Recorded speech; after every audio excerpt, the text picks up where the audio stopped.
నమస్తే, welcome to Telugu రాజ్యం. ఈరోజు మనతో పాటు ఉన్నారు సీనియర్ అనలిస్ట్ కేఎస్ ప్రసాద్ గారు. వారితో మాట్లాడేద్దాం. సార్ నమస్తే. నమస్తే అండి. పవన్ కళ్యాణ్ గారు ఆ రాజమండ్రి పుష్కర్ ఘాట్లు అవి పరిశీలిస్తూ టూరిజం శాఖ మంత్రి కందులు దుర్గేష్ గారిని అయితే తీవ్రంగా మందలించడం జరిగింది. ఆ చుట్టుపక్కల ఉన్న అధికారిని కూడా ఆయన, మీ పిల్లల్ని అయితే ఇక్కడ స్నానం చేయిస్తారా, ఈ నీళ్లు తాగిస్తారా, పేపర్ మిల్లుల నుంచి వచ్చే వ్యర్థాలన్నీ గోదావరి నీటి ప్రవాహంలో కలుస్తున్నాయి, ఇక్కడ అంతా కలుషితం అయిపోతుందని ఆయన బాగా తీవ్రంగా ఆగ్రహం చెందారు. సో దాని మీద మీరేమంటారు? ఇప్పుడు ఒక లాజిక్ ఉంటుంది ఎప్పుడైనా సరే. నీకు తెలియకపోతే పక్కన అడిగి తెలుసుకోవాలి. పర్యావరణ శాఖ మంత్రి ఎవరు? పవన్ కళ్యాణ్. ఫస్ట్ అక్కడికి వెళ్ళవలసింది ఎక్కడికి? గోదావరి నదుల్లో ఎండాకాలంలో రగ్గు కప్పుకొని తిరిగిన వాళ్ళని సినిమా డైలాగులు ఉంటాయి చూడండి, కామెడీ యాక్టర్లాగా. జాకెట్ వేసుకెళ్ళాడు, ఏమన్నాలో నాకు అర్థం కావట్లేదు. మొండి టెంట్లో వెళ్ళవలసింది ఎక్కడికి? ఫస్ట్ పేపర్ మిల్కి వెళ్ళి ఒక నోటీస్ సర్వ్ చేయాలి. ఏది? ఒక క్యాబినెట్ పర్యావరణ శాఖ పంచాయతీరాజ్ శాఖ హోదాలో 1 yearలో పుష్కరాలు ఉన్న కారణంగా ఇప్పటిదాకా జరిగింది ఒక కథ, ఇక్క మీద నుంచి జరగబోయే కథ ఇది పవన్ కళ్యాణ్ అని ప్రూవ్ చేయాలి. ఫస్ట్ నోటీస్ ఎలా సర్వ్ చేయాలి? ఈ వ్యర్థాలు గోదావరి నదిలో కలుస్తున్నాయి, నేను 1 year ప్రయర్ నోటీస్తో నువ్వు ఆల్టర్నేటివ్ క్రియేట్ చేసుకో, దీనివల్ల ఎంత డ్యామేజ్ అవుతుందో నేను ఇప్పుడు వెళ్ళి డీటెయిల్ రిపోర్ట్ తీసుకుని వస్తున్నాను. లేదంటే అక్కడ కంటిన్యూషన్ నువ్వు ఇమీడియట్గా రాజమండ్రి పేపర్ మిల్కి వెళ్ళాలి. ఎందుకు? వెళ్ళాడు అనుకోండి ఇండస్ట్రీస్ మినిస్టర్ ఎఫెక్ట్ అవుతాడు, ఎవరు? భరత్. వెళ్ళాడు అనుకోండి గౌరవ ముఖ్యమంత్రి ఎఫెక్ట్ అవుతాడు. అసలు మీరు ఎవడైతే నాకేట్రా అని మీకు రాజశేఖర్ మీద ఉన్న కడుపు మంటతో రాత్రి ఏమైనా సినిమా చూసి అన్ని డిపార్ట్మెంట్లోకి వెళ్ళిపోవచ్చు అనుకున్న భ్రమలో ఏమైనా ఉన్నారా? అది సినిమా కాబట్టి, అక్కడ తెలుగు డైరెక్టర్ తీసిన సినిమా కాబట్టి వెళ్ళిపోవచ్చు. ఇక్కడ ప్రజాస్వామ్యాలు అటు పకోడీ ఆశలు కుదరవు. ఆల్రెడీ మీకు చేతులు కాలు ఉన్నాయి. గౌరవ హోమ్ మినిస్టర్ అనితమ్మ గారి విషయంలో ముఖ్యమంత్రి గారి సమక్షంలో తలంటే ఎలాగంటుందో మా అందరికీ తెలుసు. ఇంకోసారి ఒకరి డిపార్ట్మెంట్లో ఒకరికి ఇన్వాల్వ్ అవ్వద్దని వార్నింగ్ తర్వాతే కదా అనితమ్మ గారు హోమ్ మినిస్టర్ తీసుకోవచ్చు, నేను తీసుకోవాల్సి వస్తుంది అన్న ఫ్రేజులన్నీ ఎత్తుకుపోయాయి కదా దెబ్బకి. అంచేత అదే ప్రాధాన్యత ఉన్న క్యాబినెట్ హోదా కలిగిన పర్యాటక శాఖ మంత్రి కందులు దుర్గేష్ గారి గురించి మీరు మాట్లాడడం తీవ్ర ఆక్షేపణీయం. పర్యాటక శాఖ మంత్రి ఇండస్ట్రియల్ పొల్యూషన్ ఎలా నిర్వహిస్తాడు? Water is connected. తర్వాత మీరు వెళ్ళి నీళ్లు పరీక్షించారు. అరే భయ్, బాగా పులస చేపలు తింటారు కదా, ఏటికి తిరిగి వచ్చిన చేప పేరే పులస. ఈ పులస చేప ఎర్ర నీళ్ళకి వస్తుంది. ఎర్ర నీళ్ళు అంటే వర్షాకాలంలో వస్తాయి. వర్షాకాలం అంటే చదువుకుంటే తెలుస్తుంది. మాన్సూన్స్ ఎప్పుడు బ్రేక్ అవుతాయి? జూన్లో.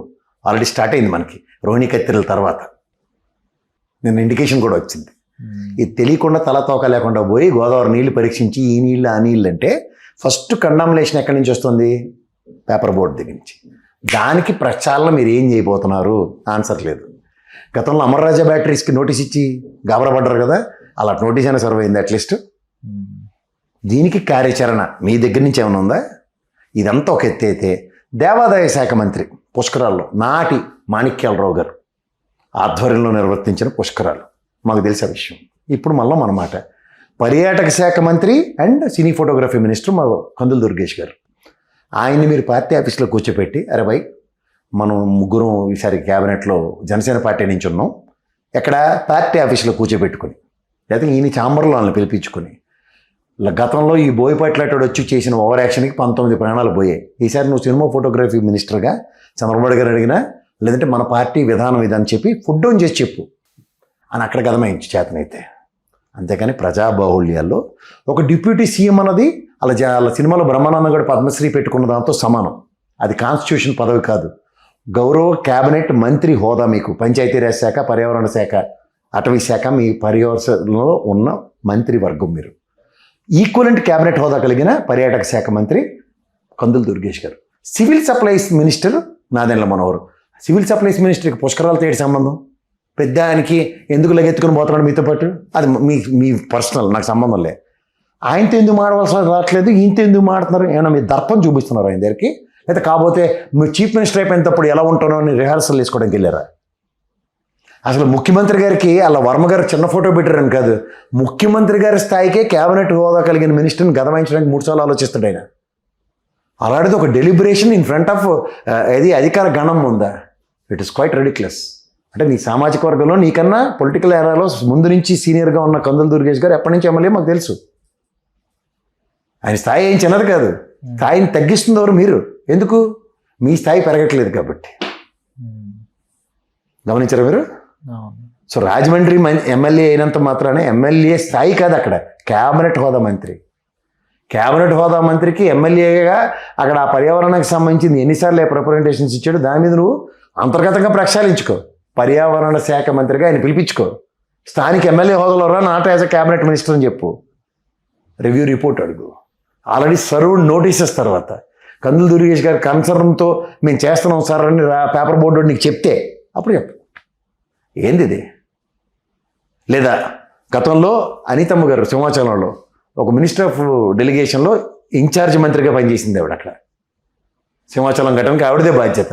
అప్పుడు దేవాదాయ శాఖ మంత్రి ఎక్కడ ఉన్నాడో నాకు తెలియదు, అది వేరే సంగతి. అలా మీకు ఏమైనా టాస్క్ డిప్లాయ్ చేశారా గౌరవ ముఖ్యమంత్రి గారు?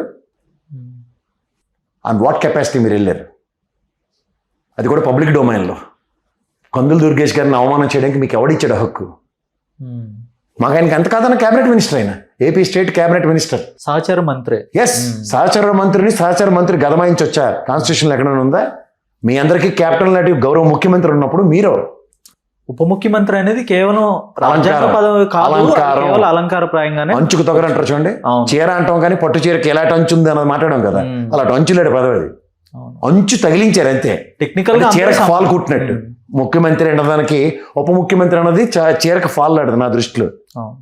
అదేమి హోదా ఉండదు. క్యాబినెట్ హోదా ఓన్లీ ఫర్ ఈస్ డిజిగ్నేటెడ్ శాఖలకి. No, not acceptable at all.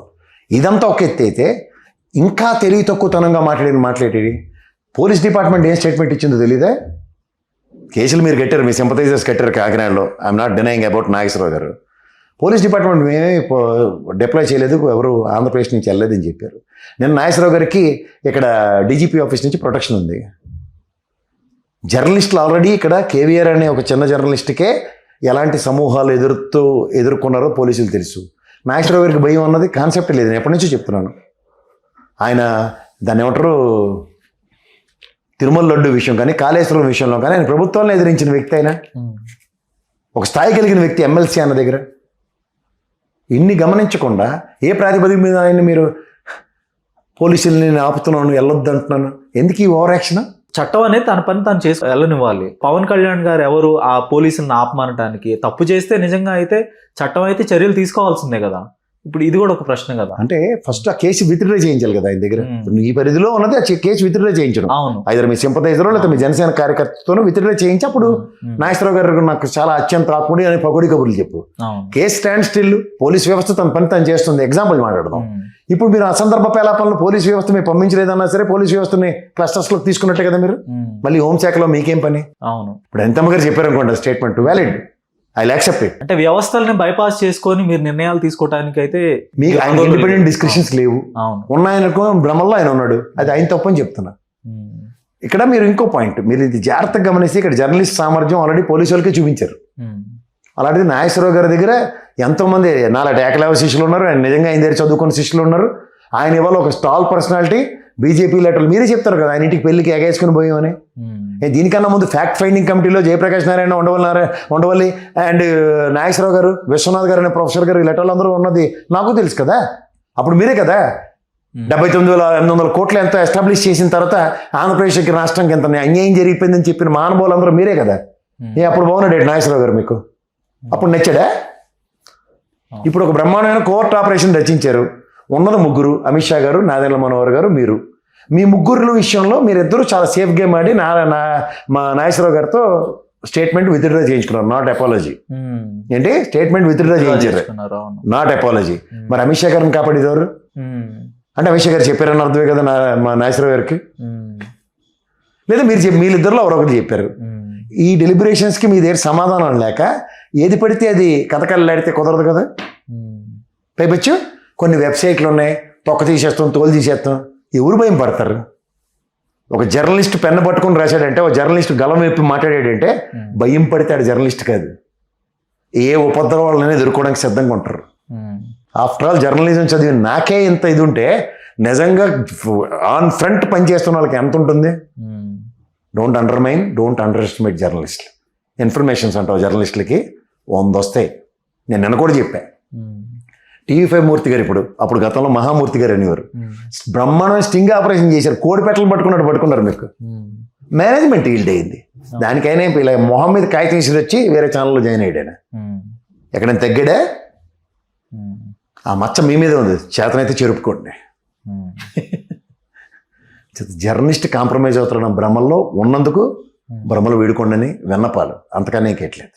ఆయన తాట తీస్తాం తోలు తీస్తాము అని కూడా వ్యాఖ్యానించడం జరిగింది. పుట్టించిన మా నాన్నే నా తాట తోలు తీయలేదు, అలాగే పుట్టించిన నాగేశ్వరరావు గారికే వాళ్ళ నాన్నగారు తోలు తీయలేదు. అందుకే ఆయన స్థాయి డాక్టరేట్ జర్నలిజంలో చేసేంత, మాస్ కమ్యూనికేషన్స్లో చేసినంత స్థాయి పెంచుకున్నాడు ఆయన. ఒక ఎమ్మెల్సీగా స్వతంత్రంగా నీకన్నా ముందు రాజకీయ ఆరంగేట్రం చేసి స్థాయి పెంచుకున్నాడు. మీ అన్నయ్య గారి కాంటెంప్లేటరీ ఆయన.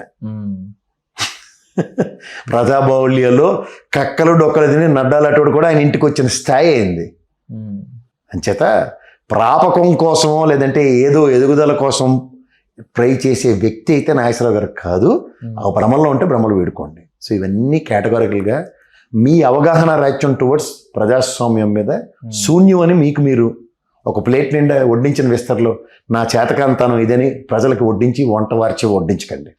ఇది ఇప్పటికే చాలు, దయించి పులి స్టాప్ పెట్టుకుంటే మీ మంచిగా చెప్తున్నాం. ఇంకో 3 ఏళ్ళు కాలక్షేమం చేయడానికి వెసులుబాటు ఉంటుంది. అదర్వైజ్ ఇలా ముఖం చూసి దగ్గర ముఖం తిప్పుకుని వెళ్ళే ప్రజలను చవి చూస్తారు అతి దగ్గరలో. ఆయన ఇంకొక మాట అన్నారు, నన్ను తిట్టి కొంతమంది డబ్బులు సంపాదించుకుంటున్నారు యూట్యూబ్ ఛానల్స్ కానీ, తర్వాత ఎనలిస్టులు కానీ, ముఖ్యంగా నాగేశ్వర్ గారిని ఉద్దేశించి. నాగేశ్వర్ గారు ఒక ఇంటర్వ్యూలో ఆయన చెప్పడం జరిగింది, ఈ కాంట్రవర్సీ మొత్తం స్టార్ట్ అయిన తర్వాత టీడీపీ జనసేన నన్ను ట్రోల్ చేస్తున్న తర్వాత నా వ్యూవర్షిప్ పెరిగింది, నా సబ్స్క్రైబర్స్ పెరిగారు అని ఆయన చెప్పడం జరిగింది. దానికి కౌంటర్గా పవన్ కళ్యాణ్ గారు నిన్న నా పేరు చెప్పి డబ్బులు సంపాదించుకుంటున్నారని ఆయన చెప్పడం జరిగింది. Viewership is very common. తిట్టినా చూస్తారు, పొగిడినా చూస్తారు, మాట్లాడినా చూస్తారు అన్న దగ్గర. సో ఇక్కడ ఈ ప్రాస్పెక్ట్లో డబ్బులు సంపాదించుకుంటున్నారు అన్న దగ్గర ఎవరు డబ్బులు సంపాదించుకోవడానికి రాజకీయ అరంగేట్రాలు చేస్తారన్నది ఒక పెద్ద చర్చ అవుతుంది. ఇప్పుడు వైసీపీ వాళ్ళు ఏమంటున్నారంటే, మీకు వైసీపీ గురించి వదిలేండి సార్ ఒక నిమిషం. ఇక్కడ జనసేన నాగేశ్వరరావు గారు దగ్గర ఐటీడీపీ ఎక్కువగా ప్రొజెక్ట్ చేస్తూ వైఎస్ఆర్సీపీ కండువ కప్పి నాగేశ్వరరావు గారిని పోర్ట్రేట్ చేసిందా, మధ్యలో వీళ్ళు తెలుగుదేశం వాళ్ళు చేశారో జనసేన చేశారో తేల్చుకోమనండి.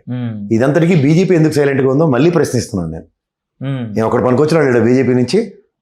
అమిత్ షా గారిని ఎందుకు ఎంత అవమానం చేస్తారు నాగేశ్వరరావు గారిని అడగడానికి ఏమి ఆబ్లిగేషన్ ఎందుకు క్రియేట్ అవుతుంది? ఇక్కడ అసలు డ్యామేజ్ జరగాల్సింది బీజేపీకి వైసీపీకి. వాళ్ళిద్దరు లోపాయికారి ఒప్పందం. వైసీపీ ఏంటి వస్తుంది? ఆయన చెప్పాడు అసలు ఆయన మాట్లాడిన మాటలు ఎవరికైనా అర్థమైతే చదువుకున్నవాడికి అర్థం అవుతాయి, మాలాంటి వాళ్ళకి. ఆయన చదువుకోలేదు కాబట్టి అర్థం కావట్లే. వైసీపీని ఎండగట్టాడు, క్లియర్గా చెప్పాడు 2014 నుంచి ఈ రోజు దాకా బ్రహ్మాండంగా మిత్రులుగానే ఉన్నారని. ఇది నాలాటోడు కూడా విశ్లేషణ ఎప్పటి నుంచో చేస్తున్నాం. ఏమని, లోపలికి ఈసారి 24 ఎలక్షన్లో లోపలికి ఎవడిచ్చి సపోర్ట్ చేస్తాడు ఎన్డీఏ కన్నా దగ్గర కాంప్రమైజ్ కాని వైఎస్ఆర్సీపీ, కాంప్రమైజ్ అయిన తెలుగుదేశం.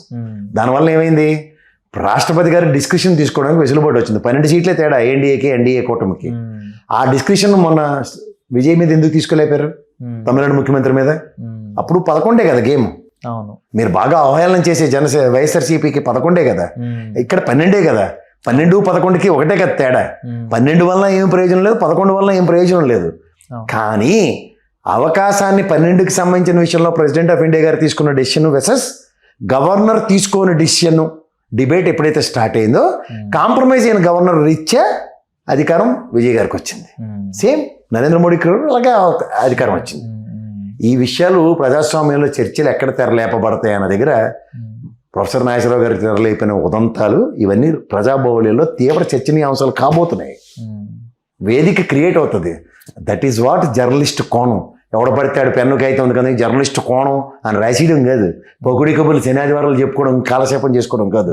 ఇవి వాస్తవాలు. ఇవి తెలుసుకుని సమయస్ఫూర్తిని సమయానుగుణంగా మలుచుకోవడం అన్నది రాజకీయ పార్టీల చతురత. అంతేకాని కుర్తుల పట్ల ఎలకలా కొట్టుకుంటే అంశాలు ఇక్కడ తిరుగుతూ ఉంటాయి, పాలు నీళ్ళని వేరు చేయడానికి. ఆయన 2024 ఎలక్షన్లో చాలా ఆవేశంతో ఊగిపోతూ, సుగాలి ప్రీతికి ఒక అమ్మాయికి అన్యాయం జరిగితే ఎవడు సమాజం పట్టించుకోదు, జగన్మోహన్ రెడ్డికి తలకి ఒక చిన్న రాయి చిన్న బొక్క పడితే రాష్ట్రం అంతా ఊగిపోతుంది, సగటు మనిషి బాధను మనం అర్థం చేసుకోవటంలో ఫెయిల్ అవుతున్నామని ఆయన ఊగిపోతూ చెప్పారు. ఇక సుగాలి ప్రీతి తల్లి నిన్న జగన్మోహన్ రెడ్డి గారిని కలిసిన తర్వాత ఆవిడైతే మమ్మల్ని వాడుకున్నారు, మమ్మల్ని వాడుకొని రాజకీయంగా వాడుకొని ఆయన డీసీఎం అవటం జరిగింది. ఇప్పుడు మీకు సింపుల్ అని చెప్తాను. ఉమ్, సుగాల ప్రీతి గారు ఫ్యామిలీ ఉమ్, జగన్మోహన్ రెడ్డి గారి గవర్నమెంట్ లోనే శాత తీరింది. ఎలా? ఉమ్, ఒక 5 ఎకరాల పొలం ఏదో ఇచ్చారు, అవును, నివాసయోగ్యమైన ఇల్లుకి స్థలం ఏదో ఇచ్చారు, వాళ్ళ హస్బెండ్కి ఏదో జాబ్ అన్నది ఇచ్చారు. అవును.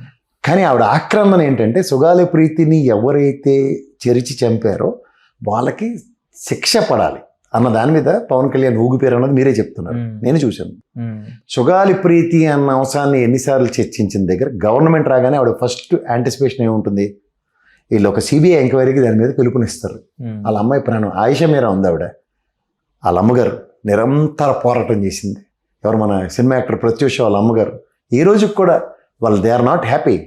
ఉమ్, ఒక last soul of a family ఎంత ఇంపాక్ట్ తల్లికి క్రియేట్ చేస్తుంది అన్న దాని మీద తల్లి మీద కన్సర్న్ ఉన్నోడికి తెలుస్తుంది. ఉమ్, అదే సుగాలి ప్రీతి గారు వాళ్ళ అమ్మగారు ఆక్రందన. ఆవిడ ఆల్రెడీ ఉద్యోగస్తురాలు, అంగవికలాంగురాలు. ఆ కోటలో ఆవిడకి ఉద్యోగం ఉంది. ఆవిడ ఆర్థిక స్థితి మీద కాదు ఆవిడ ఆక్రందన.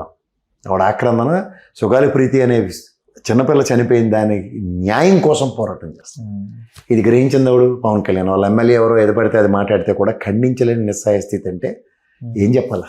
ఉమ్, అలాంటివి చిన్న చిన్న విషయాల కింద తీసుకుంటున్న వాళ్ళకి ఒక వ్యక్తి మనోభావాల మీద ఎలాంటి గాయాలు పడుతున్నాయో తెలుసుకోమనండి. హలో, తెలుగు రాజ్యం ఛానల్ చూస్తున్నారా? సామాజిక, రాజకీయ, జీవన చిత్రణే తెలుగు రాజ్యం.